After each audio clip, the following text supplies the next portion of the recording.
हाय दोस्तों, स्वागत है आपका मेरे यूट्यूब चैनल क्यूरियस माइंड में। मैं मनीषा तिवारी मिश्रा। आज हम देखेंगे ईयर प्लान के बारे में। लास्ट टाइम हमने देखा था इंस्ट्रक्शनल प्लानिंग और ईयर प्लानिंग में चलिए स्टार्ट करते हैं। ईयर प्लानिंग में हम देखेंगे the beginning of the academic year plans the entire course for the year in consultation with the other subject teachers. Same subject handling the same subject for the same standard. तो year planning में साल के starting में जो academic year plan है उसमें सबसे पहले यही देखा जाता है कि सब्जेक्ट टीचर्स कौन कौन से हैं। क्या एक ही सब्जेक्ट टीचर एक ही क्लास को पढ़ा रही है जो लास्ट ईयर थी, इस बारे में सोचा जाता है। उसके बाद the curricular and co-curricular activities like science club, IT club, debates, quiz and field trip for the entire year are planned. तो उसके बाद देखते हैं करिकुलम और को करिकुलम की जो भी एक्टिविटीज़ हैं, जैसे कि science club, IT club, debates, quiz and field trip, इस तरह की जो भी एक्टिविटीज़ हैं वो पूरे साल में कब लेनी है उसके बारे में प्लान करना है। उसके बाद देखेंगे year planning the number of units in the syllabus,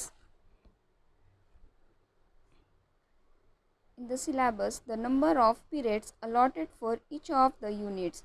तो कितने हमें ये देखना है कि हमारे जो इतने भी यूनिट्स हैं, हाँ, नंबर ऑफ यूनिट सिलेबस में जो भी यूनिट्स हैं उनके जो भी नंबर है वो कितने पीरियड्स में अलॉटेड होते हैं उसके बारे में जानना।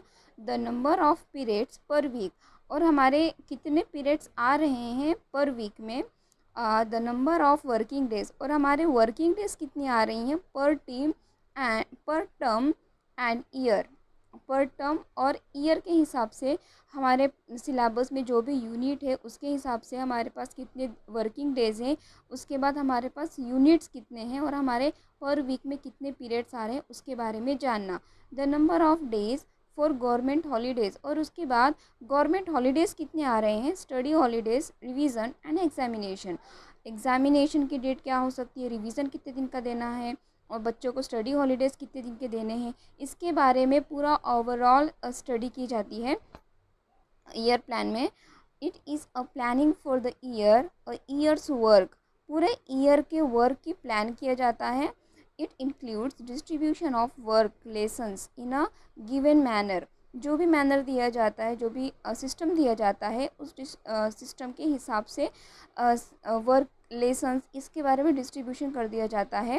थ्रू आउट द ईयर, पूरे ईयर में उसी पर वर्क किया जाता है। यानी ईयर प्लान में एकेडमिक के स्टार्टिंग में प्लान कर लिया जाता है कि कौन से टीचर कौन से सब्जेक्ट को पढ़ाएगी, हमारे यूनिट्स में कितने नंबर है, वर्किंग डेज़ कितने हैं और पर वीक हमारे कितने डेज़ आ रहे हैं, हमारे हॉलीडेज़ कितने होंगे, बच्चों की एग्ज़ाम कब लेनी है, उन्हें स्टडी के लिए कितने दिन देना है, रिवीजन कब लेना है, और डिस्ट्रीब्यूट किया जाता है लेसन्स और उनके वर्क को, और पूरे साल उसी पे काम किया जाता है। It is a systematic calendar of lesson plans, holidays and extra activities. तो ये एक ईयर प्लान हमारा एक कैलेंडर होता है, सिस्टमैटिक कैलेंडर होता है जो कि लेसन प्लान करते हैं, holidays and extra activities like sport day, annual day, science exhibition and fears.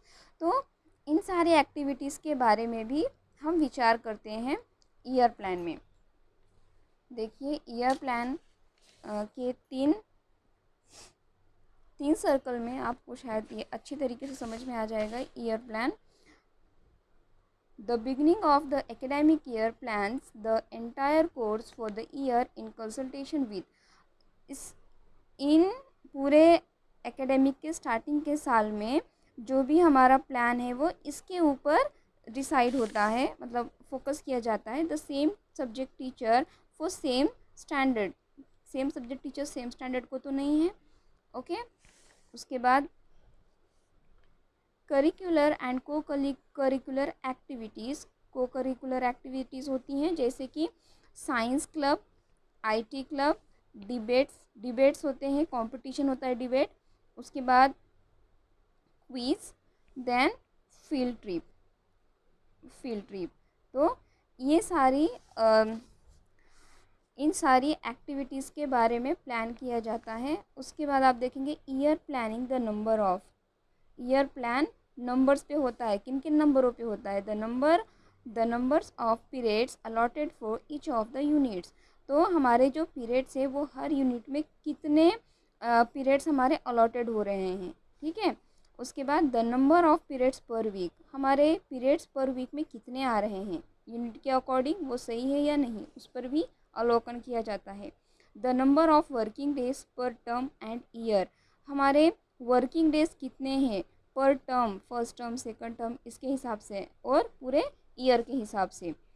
The number of days for government holidays में कितने हॉलीडेज़ आ रही हैं और हमें कितने वर्किंग डेज़ मिल रहे हैं, उस हिसाब से हमारे पास कितने डेज़ बचते हैं हमारे यूनिट को कंप्लीट करने के लिए। इन सारी चीज़ों पे फोकस किया जाता है ईयर प्लान में। उसके बाद it is a systematic calendar, ये सिस्टमैटिक कैलेंडर है। किस किस चीज़ों के लिए सिस्टमैटिक कैलेंडर है? लेसन प्लान बनाने के लिए है, क्योंकि ओवरऑल हमें सारी नॉलेज मिल जाती है। Then science exhibition and fair, science exhibitions हमें लेने होते हैं साल में, और फेयर्स भी लेने होते हैं। तो वो हम कब डिसाइड कर सकते हैं उसके बारे में पता करते हैं। एनुअल डे हमें कब लेना है वो प्लान करते हैं। स्पोर्ट्स डे कब होने चाहिए। Holidays and extra activities like sport day, annual day, science exhibition and fairs. तो हॉलीडेज़ और एक्स्ट्रा एक्टिविटीज़ कितनी होनी चाहिए, क्या होनी चाहिए, कब लेना है, इसके बारे में भी ये एक सिस्टमैटिक कैलेंडर है जो हमें पूरे साल में एक ओवरऑल इन्फॉर्मेशन देता है। आई होप आप ये समझ गए होंगे। उसके बाद हम देखेंगे एडवांटेजेस। फ़ायदे क्या है ईयर प्लान के?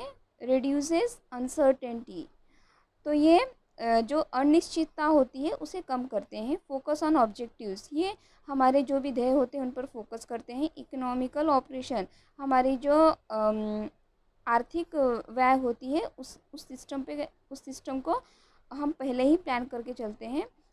उसके बाद फैसिलिटेट्स कंट्रोल, एक दूसरे की मदद से हम आगे बढ़ते हैं। इनकरेजेस इनोवेशन एंड क्रिएटिविटी, बच्चों के इनोवेशन और क्रिएटिविटी, टीचर और बच्चे दोनों के इनोवेशन और क्रिएटिविटी को इनकरेज करता है ईयर प्लान। इम्प्रूव्स मोटिवेशन, ये बच्चे और टीचर दोनों के मोटिवेशन को इम्प्रूव करता है, क्योंकि ऑलरेडी हम पूरे ईयर में सारी चीज़ों को जान परख के ही अपने लेसन प्लान करते हैं। देन अवॉइड्स रैंडम एक्टिविटीज़, बिना मतलब की एक्टिविटीज़ को हम निषेध करते हैं, उसे हम ऐड नहीं करते हैं।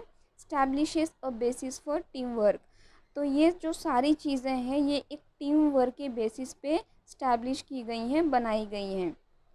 Helps anticipate problems and cope with change, अगर कोई बड़ी प्रॉब्लम आ जाती है तो उसे चेंज करके हम उससे बाहर आते हैं।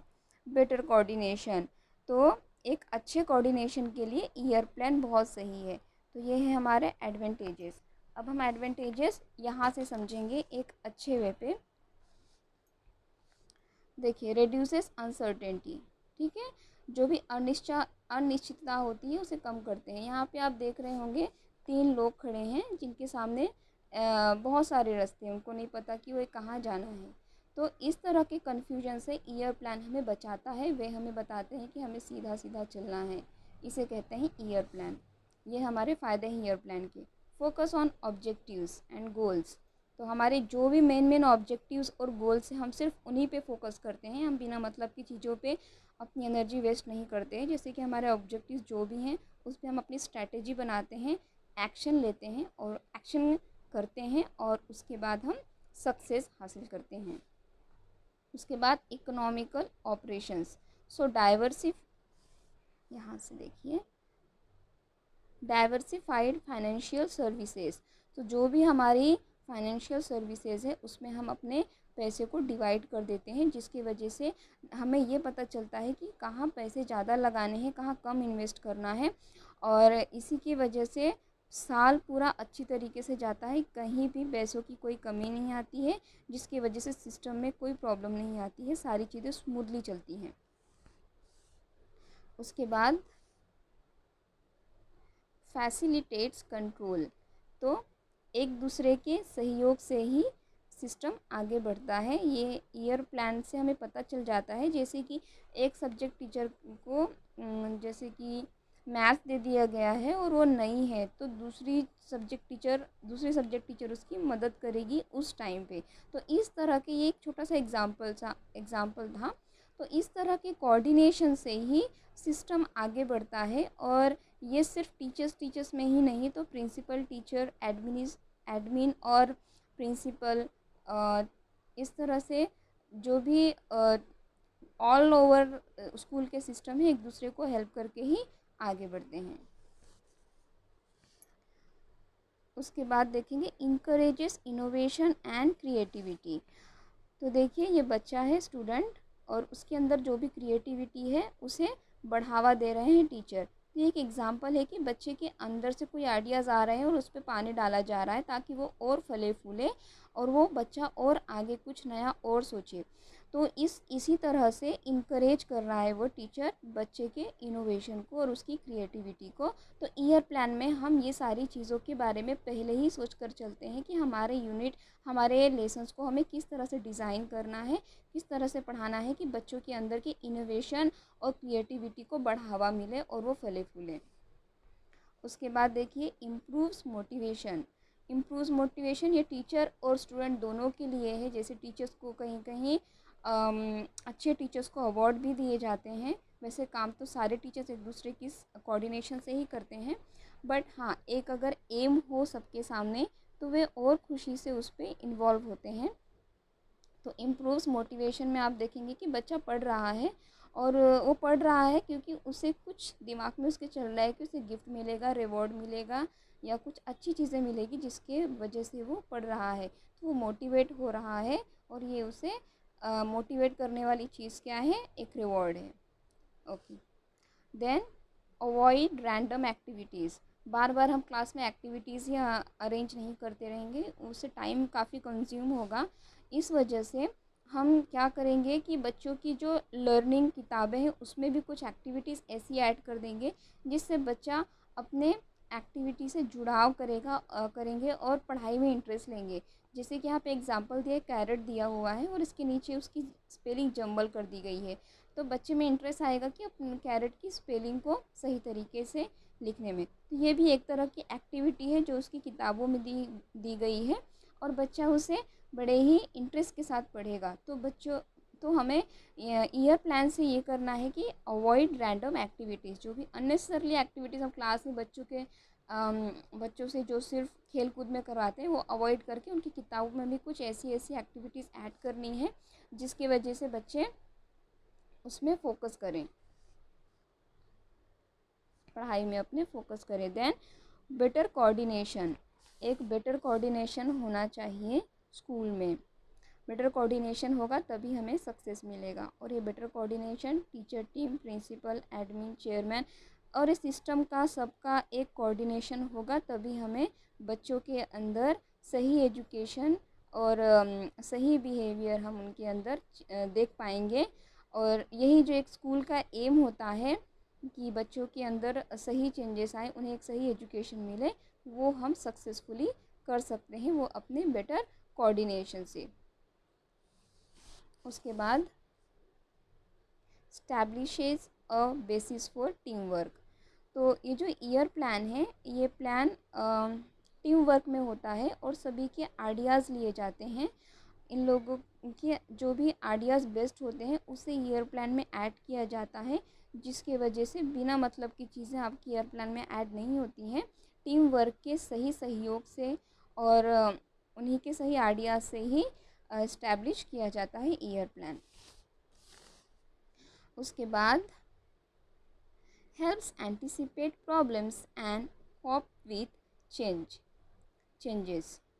तो अगर कोई प्रॉब्लम आ जाती है सिस्टम में या फिर कुछ ऐसी चीज़ें प्रॉब्लम्स आ जाती हैं तो उसे चेंज करके ही हम उस पर कॉप कर सकते हैं, उससे बाहर निकलते हैं। जैसे कि कल्चर है, किसी कल्चर में चेंजेस लाना है हमको, ये एग्ज़ाम्पल है। स्कूल में किसी भी सिस्टम में चेंजेस ला सकते हैं, पीरियड्स में चेंजेस ला सकते हैं या सब्जेक्ट में चेंजेस ला सकते हैं। वो हम एक प्लानिंग के द्वारा कर सकते हैं। तो यहाँ पे एक एग्ज़ाम्पल है कल्चर। तो ये कल्चर है जो कि सूटेबल नहीं है, तो उसी के लिए हम चेंज करेंगे। चेंज के लिए हम इनोवेशन सोचेंगे कि उसके लिए चेंजेस क्या होना चाहिए। इनोवेशन या नई थॉट आने के बाद उसे एग्जीक्यूशन यानी उसे मूर्त रूप देना, उसे अपने एक्शन में उतारना। देन परफॉर्मेंस, उसके ऊपर वर्क, उसे परफॉर्म करना। ओके, जिसे हमने मूर्त रूप दे दिया है उसे परफॉर्म करना, उसके बाद ही ग्रोथ आएगा, और ये स्ट्रेटेजी के साथ हमें करनी है। तो helps anticipate problems and cope with changes. तो दोस्तों आज के लिए इतना ही। ये आपके एडवांटेजेस हैं ईयर प्लान के। आई होप कि आपको ईयर प्लान और उसके एडवांटेजेस समझ में आ गए होंगे। तो अगर आपको मेरा ये टॉपिक अच्छा लगा हो तो अपने दोस्तों से शेयर करें, सब्सक्राइब करें, लाइक करें, और मिलते हैं नेक्स्ट टॉपिक में। ईयर प्लान के डिसएडवांटेजेस और ऑब्जेक्टिव्स में आपको उसमें भी खूब मज़ा आएगा। Thank you for watching my video.